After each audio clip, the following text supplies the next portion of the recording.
Hello mọi người quay trở lại kênh Anh Minh Review của mình. Ở cuối tập trước, sau khi Thẩm Tố Băng phân phó xong mọi việc, thì hình ảnh kết thúc phim là Đàm Vân đang ngọ nguậy trong chiếc quan tài.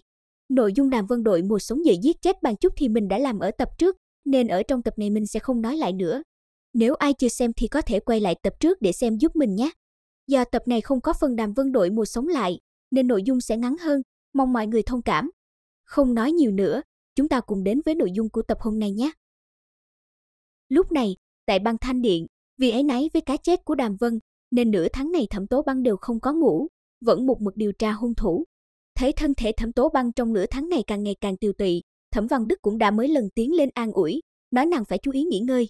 Cái chết của Đàm Vân cho dù muốn tra, thì ít nhất cũng phải có sức để mà tra, chứ cứ không ngủ thế này thì cũng không giải quyết được gì. Cũng trong ngày hôm đó, vào nửa đêm, Đàm Vân cũng đã tra ra được tòa Linh Sơn mà Tôn An Bội cư trú từ một tên đệ tử. Lúc này, Tôn An Bội ở trong Linh Sơn của mình đang chăm chỉ luyện đan để nhanh chóng nâng lên trình độ, rồi sau đó tìm lấy một đôi chân thích hợp để nối lại.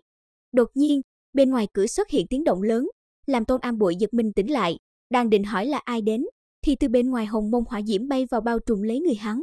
Trước tình cảnh hiện tại, Tôn An Bội hoảng hốt kêu lên, hắn nói người tới tha mạng cho hắn, vì hắn cùng với người đó không thù không oán gì. Nghe thấy Tôn An Bội kêu gào như thế, Đàm Vân chậm rãi bước vào, vừa nhìn thấy Tôn An Bội, thì Đàm Vân lạnh giọng nói, ngươi nói ta và ngươi không thù không oán sao? Nhìn thấy Đàm Vân xuất hiện trước mặt mình, khiến Tôn An Bội kinh hoảng hét lên, hắn hướng phía Đàm Vân lắp bắp nói, chẳng phải ngươi đã chết rồi sao, là sao giờ lại xuất hiện ở đây? Thấy biểu tình của Tôn An Bội như thế, Đàm Vân cũng không có để ý, mà hắn trực tiếp hỏi vào vấn đề chính. Mấy tháng trước, người động thủ với ta có phải là sư phụ ngươi không? Khi nghe Tôn An Bội nói không biết, thì Đàm Vân lại tiếp tục hỏi, tại sao sau vụ việc của ta, thủ tịch tập trung mọi người tại diễn võ trường mà sư phụ ngươi lại không đến? Lúc này, do bị hỏa diễm thiêu đốt đến không chịu được, nên Tôn An Bội trả lời rất nhanh. Hắn nói, thấy Lưu Vũ bảo sư phụ hắn đi thăm con trai. Sau một hồi tra hỏi cũng không thu được manh mối nào, khiến Đàm Vân cũng rất sốt ruột, rồi hắn lại hỏi tiếp. Khi sư phụ ngươi cùng với Lưu Vũ trở về, có ai thiếu chân thiếu tay không? Hay là màu da của tay với chân không đồng nhất?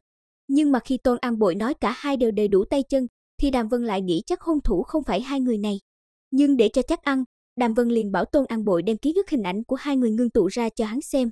Sau một hồi chăm chú quan sát, thì trong con ngươi của Đàm Vân bắn ra một tia lãnh mang, rồi khóa miệng cười lạnh nhẹ giọng nói, quả nhiên là ngươi, Bàn Thủy Nguyên.